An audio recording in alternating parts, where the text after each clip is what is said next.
Letnī Kuta, jeb Letnī Kuts, krieviski tas saucās Lietņī Kut, atrodas Rezeknes novadā, Kaunatas pagastā. Tā ir tā saucamā vasaras muiža, vasarnīca. Tā atrodas Idzepoles ezera krastā. Kādreiz skats uz ezeru bija brīvs no kokiem. Visas ēkas ir sabrukušas, bet teritorija ir privātībušas. Neizskatās, ka kāds bieži apmeklē šo vietu. Pa ceļu bieži brauc makšķernieki, lai vieglāk piekļūtu savām slepenajām vietām.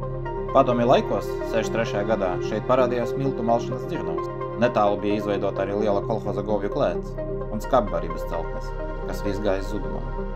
No krievu valodas tiesa gan mūsdienās jau gandrīz netiek lietots šis vārds, Lietņī Kut arī nozīmē vasarnīca, burtiski vasaras nostūris. Tā piederēja Olgai Riker, bagātai luterānei. Tā bija vaciete von Schilder-Schuldner pirms laulības. Tās dzimtei piederēja plašas zemes un blakus esoša Idzepoles muiža.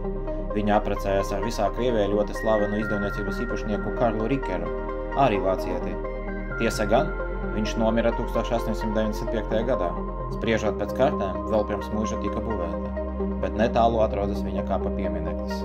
Latgalē luterticīgajā pārsvarā palika tikai vācieši. 1906. gadā pie muižas reģistrēti 2 zemnieku pagalmi, un arī tie tiek pieskaitīti pie Ludzas luterāņu baznīcas. Tas nav retums, jo pie luterticīgajiem muižniekiem bieži strādāja arī zemnieki un kalpi luterāņi, bet Ludzā bija stipra luterāņu kopiena reģionā, un arī vairāki bagātie tirgoņi no Ludzas tieši bija vācieši luterāņi, kas 19. gadsimta beigās, 20. gadsimta sākumā pirka zemes ezeru krastos, ierīkojot savu muižas.